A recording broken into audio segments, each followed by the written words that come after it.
Hello and welcome to another video. In this one I'd like to show you SurveyMonkey. Many people might already be aware of it. I know it's used in the community sector, but just in case you don't, I want to introduce you to a free online survey tool, which is very useful for the project for us, but also useful for student surveys and feedback things. Good news, it starts out free, but you can pay if you want the extra services.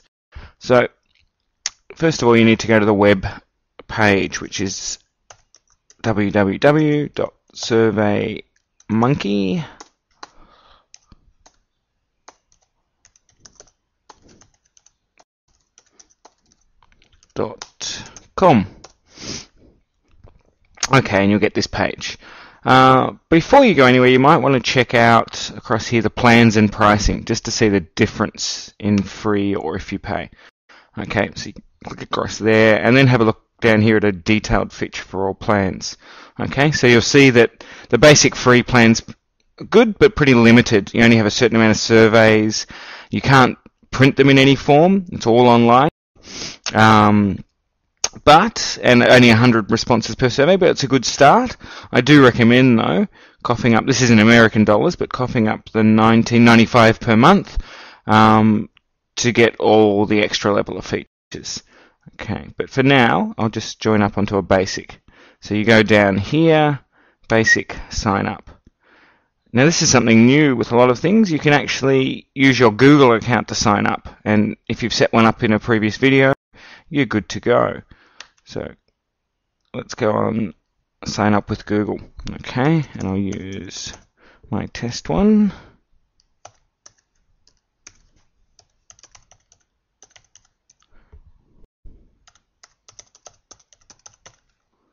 And sign in.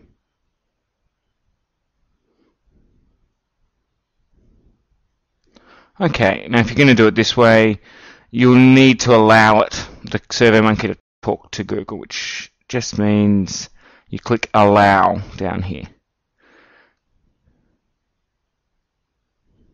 Okay, and then you'll get this screen. I'll make it full screen. This is just whether you want to receive emails about updates. I never do, so I'll click that checkbox and go create account. Okay, and you start here. Now there's some really good help files and forums on SurveyMonkey, so I'm not going to walk you through it all. You can go need help over here. There's lots of other options, like a website, so you should be able to navigate your way around. But just to show you the basics, click on Get Started.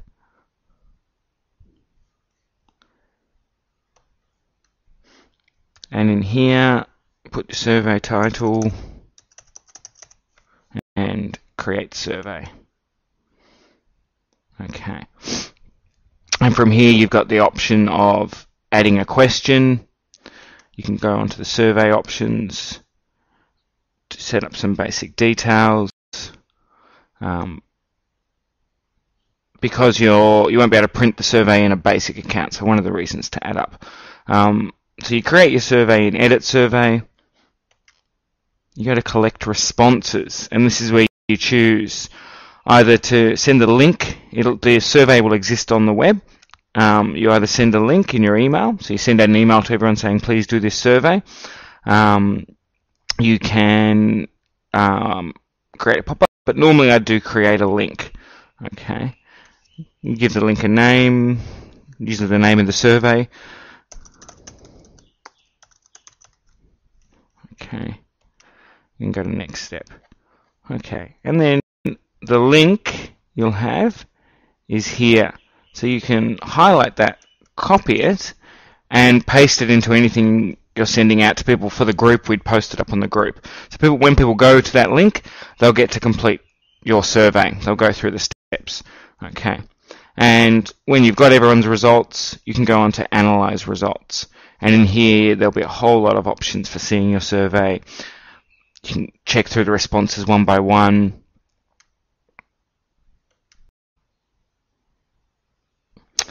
If you had the higher level of account, you could download the responses. Okay, and that's basically it. I think it's really worth It looks complicated, but when you go through it and have a look at the help files, for example, if we go on need help, there's lots of tutorials, there's frequently asked questions, there's customer support, there's a manual you can download. So really, you should be able to work your way through it yourself. Again, takes extra time, but I remind you, it's very hard to do it any other way. For a project, it's very useful to be able to survey, and for your centre, surveying your students, collecting surveys on students and staff is a big requirement of AQTF. And this will make it much easier for you. You probably all do paper feedback forms. This is another way to do it, where you can really present the results in a much better way. Paper surveys you still have to collate and things. So dive on into it, have a look, and I hope you'll find it useful.